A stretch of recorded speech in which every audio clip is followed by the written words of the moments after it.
믿음은 시작이다. 4장 9에서 12절. 그런즉 이 복이 할례자에게냐 혹은 무할례자에게 도냐. 우리는 믿음과 그 의로움이란 종교의 현실 전체와 대비되는 어떤 고유한 것, 새로운 것, 다른 것임을 알게 되었으며 그것이 모든 종교의 진리이며 모든 종교의 저편에 있는 순수한 시작이라는 것을 알게 되었다. 이것은 결코 종교적 체험의 역사적, 심리적 명료성과 동일시 될 수 없다. 이것은 결코 인간적인 존재, 소유, 행동의 지속적인 발전 속에 배열될 수 없다. 이것은 결코 인생사, 종교사, 교회사, 구속사의 과정에 있는 어느 한 구간이 될 수 없다.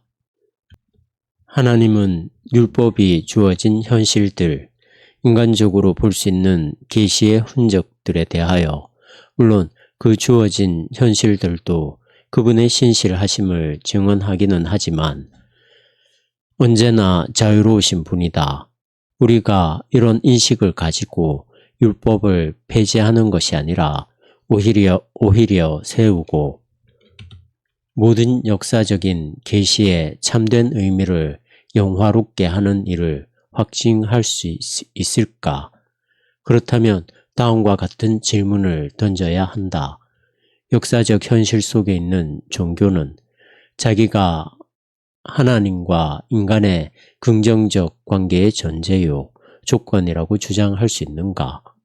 종교는 스스로를 인간의 저 신적인 근거의 근거, 곧 우선적인 것이라고 이해할 수 있는가? 인간적으로 명료하게 드러나는 계시 흔적들의 영역, 넓은 의미에서 종교적이고 교회적이라고 말할 수 있는 정신적, 역사적 현상들의 영역은 그 자체로 하나님의 계시가 나타날 수 있는 유일한 자리인가? 율법에 의해 선포된 복, 경건한 자의 복은 일단은 할례를 받은 아브라함에게, 유대인인 아브라함에게, 최고의 종교를 따르고 고백하는 아브라함에게, 역사적 계약 백성의 선조인 아브라함에게 내리는 것인가? 그렇지 않다면 오히려 종교의 역사적 현실성이 언제나 저 근원적인 하나님과 인간의 관계에 의해 제약된 것으로 이해되어야 한다는 사실이야말로 종교의 의미가 아닐까? 종교 자체도 이 관계를 자유롭고 얽매임 없는 것으로 순수한 시작으로 인식하지 않는가? 인간의 새로운 근거, 곧 자기 자신의 현실의 절대적인 저편에서 일어나는 그 새로운 근거를 종교 자체도 끊임없이 내다보고 있지 않은가?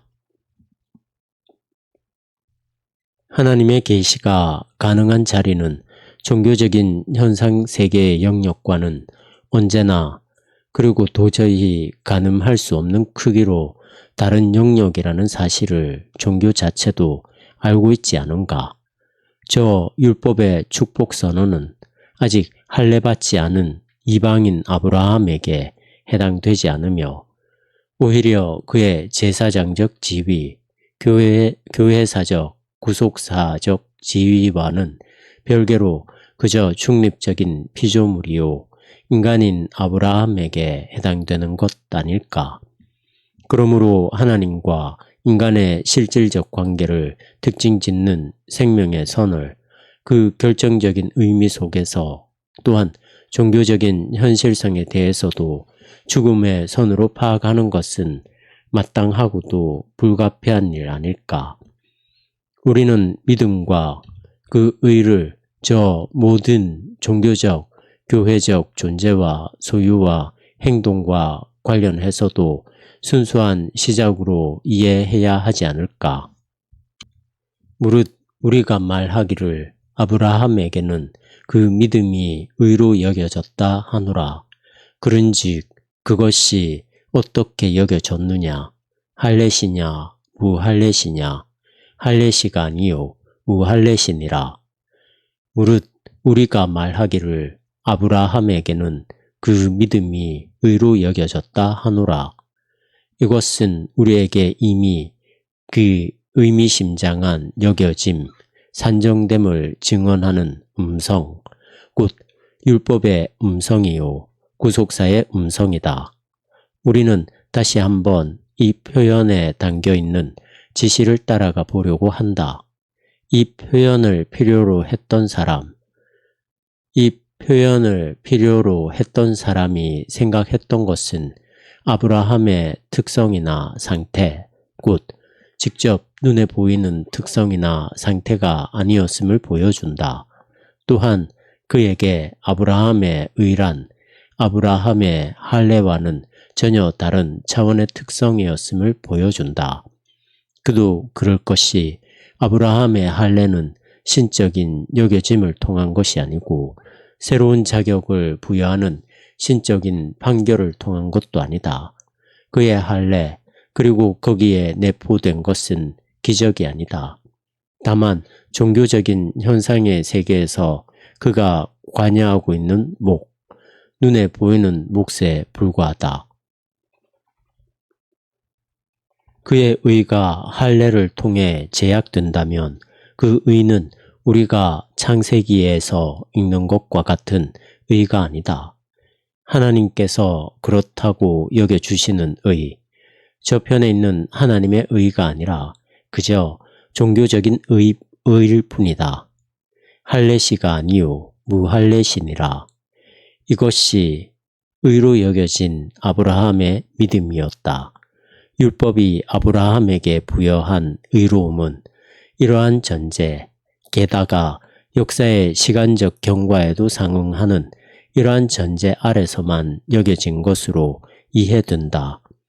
하나님께서 아브라함을 부르셨을 때 아브라함은 아직 경건하지도 않고 족장도 아니고 제사장도 아니었다.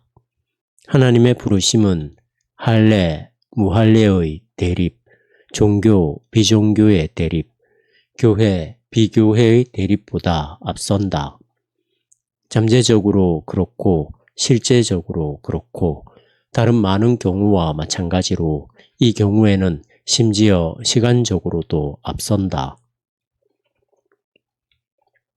그러므로 아브라함의 믿음은 할례가 아직 아니며 종교가 아직 아니며 경건의 정신적, 역사적 현상도 아직 아니다. 믿음은 그 대립의 전제이며 그 대립의 근원적 공통분모다. 믿음은 종교적인 것도 아니고 비종교적인 것도 아니다. 성스러운 것도 아니고 세속적인 것도 아니다. 믿음은 언제나 둘 다이기도 하다. 창세기 본문에서 아브라함의 소명과 그의 믿음은 의심의 여지 없이 하나의 순수한 시작이며 가장 먼저 그리고 무조건적으로 설정된 것이다. 그도 그럴 것이 아브라함은 종교사적으로 보면 유대인이 아니라 이교도다. 구속사적으로 보면 경건하지 아니한 자, 죽은 자다.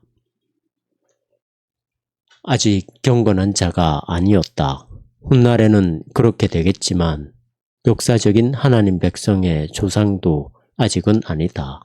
세상은 세상이고 아브라함도 세상 속에 있다. 그러면 그 여겨짐이 이해가 된다. 아브라함의 경우 그 할례를 통해 얻을 수 있는 종교적 의가 실제적으로나 시간적으로나 아직은 하나님 앞에서 의로 여겨지지 않는다. 그렇다면 그 벌거벗음에 옷을 입히는 것, 곧 오직 그 특정한 입음이야말로 종교적 현상세계의 영역 밖에서 오직 하나님으로부터 현존재와 가치를 가질 수 있는 그것, 곧 그의 믿음이다. 오직 그렇게 산정될 수 있는 것만 여기신다. 그것이 바로 믿음, 곧 귀로 듣지 못하던 것을 들음이다. 창세기 본문은 아브라함에게서 오직 보이지 않는 이것만을, 그의 믿음만을 의로움으로 간주한다. 이때 그 본문이 이해하는 의란 하나님의 존재, 소유, 행동으로서 그 자체로 완결된 이 세상의 영역과 구별되며 종교적인 세상도 이 영역 내부에 있다. 그렇다면 역사적으로 현존하는 종교가 하나님과 인간 사이의 긍정적 관계의 전제요, 조건인 것이 아니라 오히려 그 관계가 근원적인 것이요, 우선적인 것으로서 종교의 또한 그 반대의 역사적 현실성의 전제라고 말해야 한다. 분명 그것이 종교 자체의 의미다. 그러므로 경건한 사람에 대한 축복 선언은 아직 경건하지 않은 자에게도 이미 해당된다.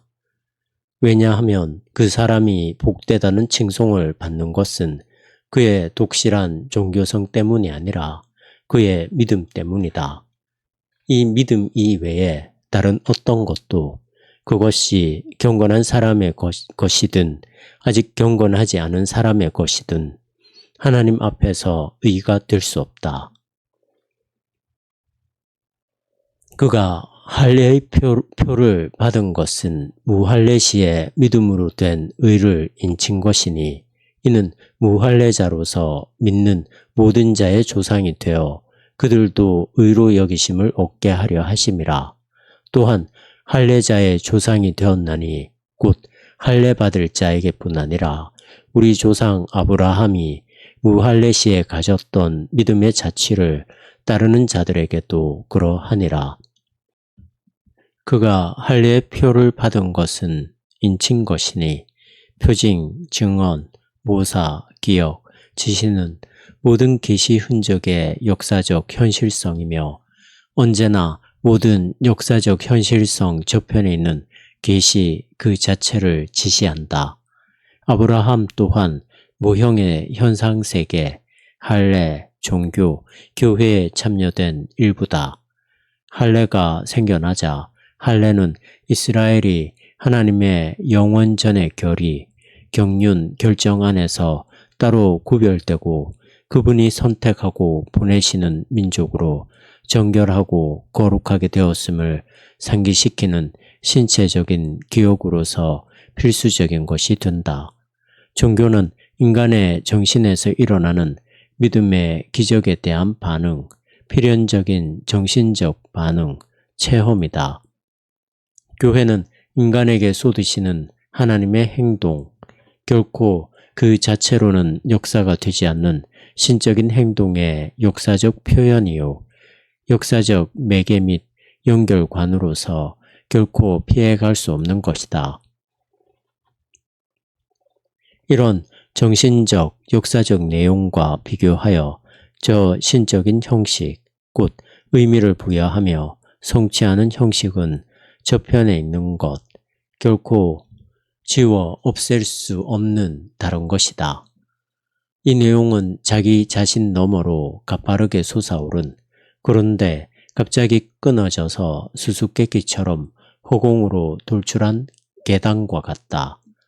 만일 이렇게 자기 너머를 가리키는 이것이 겸손함 속에서 그 자체로 이해되지 않는다면 저 신적인 진리를 희한하게 목재나 석재로 만들 수 있는 자랑스러운 피라미드 무덤이 될 수 있는 위험이 언제나 도사리고 있다.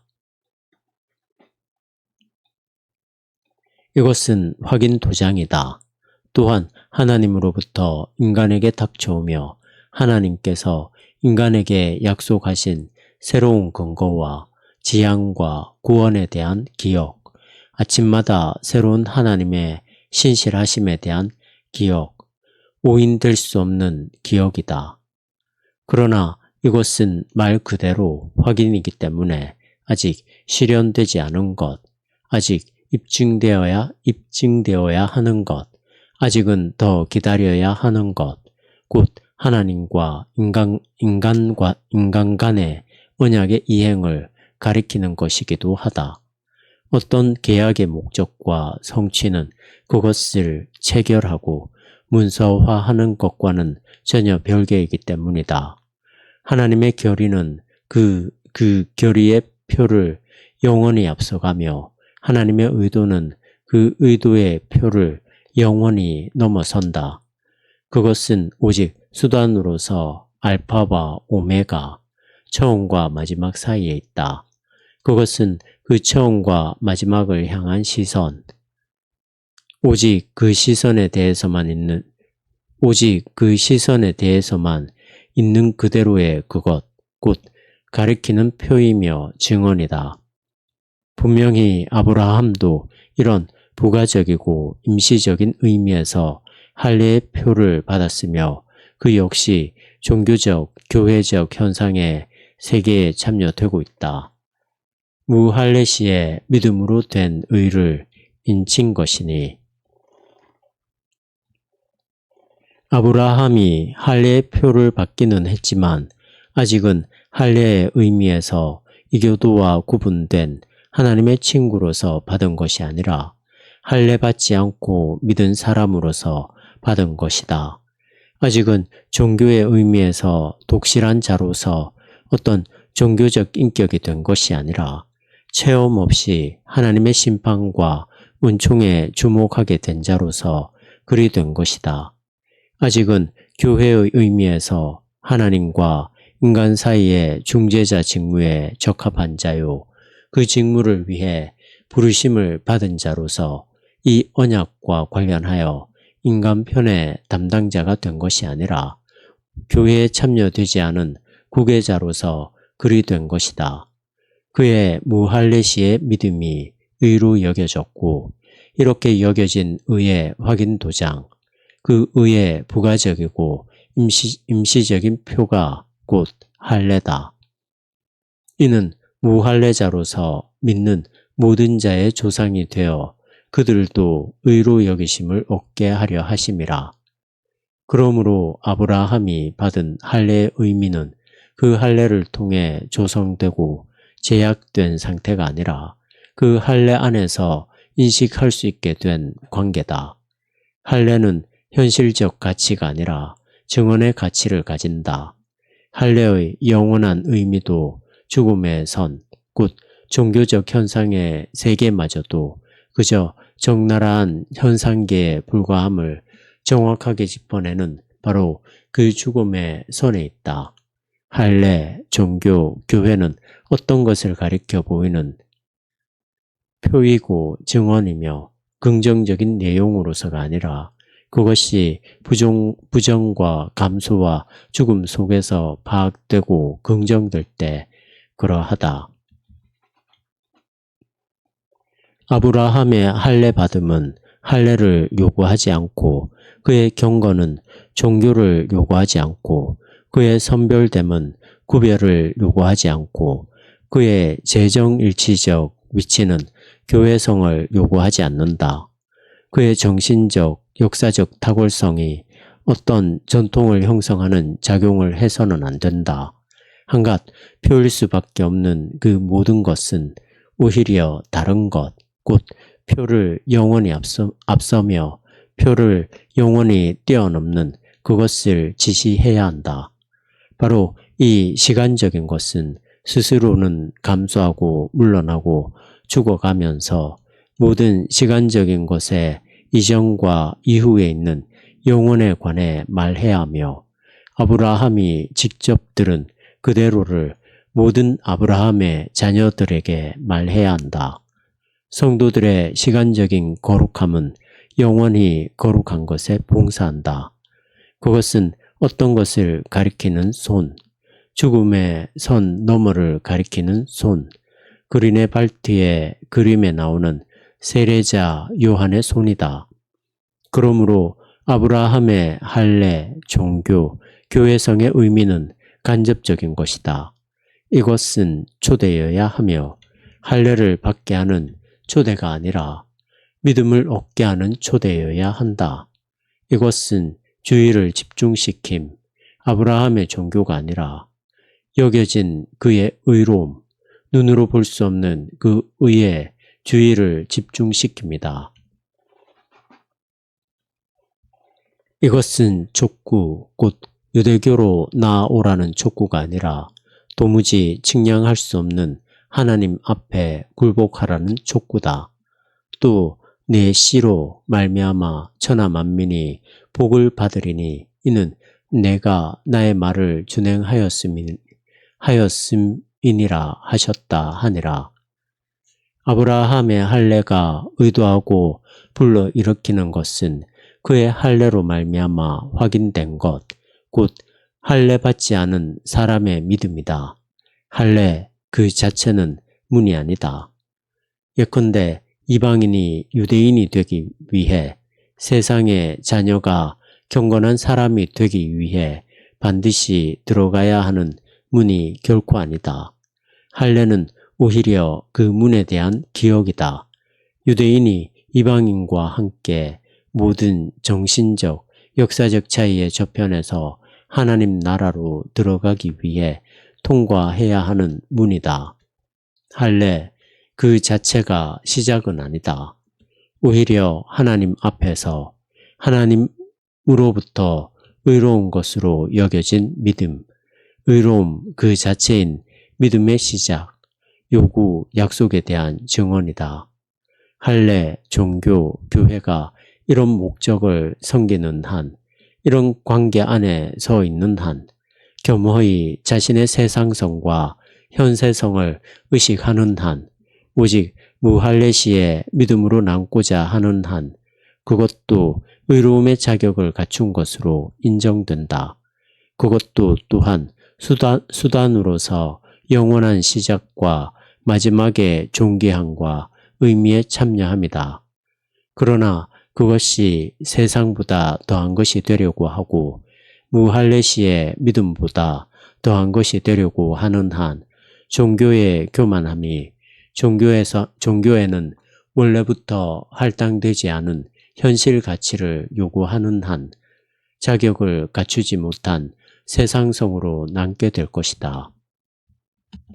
만일 아브라함이 또한 할례자의 조상이라면 우리 조상 아브라함이 무할례시에 가졌던 믿음의 자취를 따르는 자들에게도 그러하니라.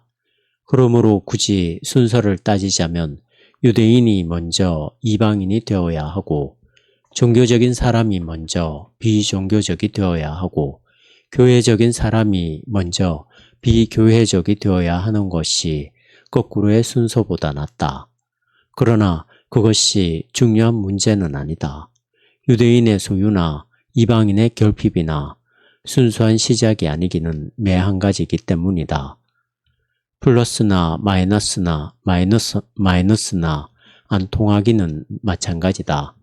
오히려 분명해져야 하는 것은 모든 믿음이란 근본적으로 무할례시에 가졌던 믿음이라는 사실. 그 믿음은 종교적으로 어떤 것을 못 가진 사람의 경우나 가진 사람의 경우나 똑같이 모든 주어진 정신적, 역사적 내용의 저편에서 순수한 시작으로 설정된다는 사실이다. 하나님의 계시가 발생하는 세상, 하나님의 계시가 약속되는 세상, 이 세상은 그 자체로 빈틈없이 완결된 원이지만 하나님의 긍휼하심이 감싸 안고 가시는 세상인데 유대교의 세상이나 종교적인 세상이나 교회적인 세상도 그 넓은 세상에 속한다. 할례를 받은 사람도 아브라함의 자녀다. 그러나 그것은 할례의 민족이라는 혈통에 힘입은 것이 아니요 유대교와 종교와 교회라는 전통에 힘입은 것도 아니다. 그것은 믿음에 힘입은 것이며 그 믿음의 저편, 곧 눈에 보이지 않는 전통과 연속성에 힘입은 것이며 언제나 새롭게 확인되는 한 분이신 하나님의 힘입은 것이다. 그들은 우리 조상 아브라함이 무할례시에 가졌던 믿음의 자취를 따르는 자들이다. 그들은 인간이 종교적인 혹은 어느 정도 이쪽 편에 있는 현실의 영역에서 아직은 많건 적건 아무것도 가지지 못한 사람일 때, 그래서 철저하게 오직 하나님 한 분만 의지할 때, 바로 그때 하나님에 의해 발견되며 하나님 안에 굳게 서게 됨을 의식하면서 걸어가는 사람들이다. 이 길은 계속해서 자기 자신을 지향하고 포기하는 것, 부단하고 확고하게 내려놓고 단념하고 내려오고 죽기를 원합니다. 전적으로 비천하고 의문스러운 상태에 벌거벗은 중립적 인간성에서 끊임없이 새롭게 벗어납니다. 하나님은 이 세상 위에 있는 어떤 종교적으로 높은 곳에서 발견되는 것이 아니라 죄짓고 고통받는 세상에서 직접 발견되신다. 종교적으로 진정 높은 것은 스스로를 부정하는 것, 기쁨과의 철저한 연대다. 진정한 믿음은 아브라함의 믿음, 곧 무할레시에 가졌던 믿음이다. 진정한 아브라함의 자손은 하나님께서 언제라도 돌들로도 일깨우시는 사람들이다. 이것을 잊으면 첫째가 꼴찌가 된다. 그리고 언제나 새롭게 꼴찌가 되는 사람만이 첫째가 된다. 그러므로 우리는 다시 한번 분명한 사실 앞에 서게 된다. 구원의 역사, 율법 자체는 그것의 영웅을 그 자체가 대답할 수 없는 하나의 질문으로 제기한다는 사실이 그것이다. 그 대답은 그리스도이며 부활이다. 이 영웅에 대한 하나님의 긍정은 모든 인간적인 긍정과는 다른 질서에 속한다. 그것은 오직 사람의 아들의 죽음을 통해서만 긍정으로 파악될 수 있다.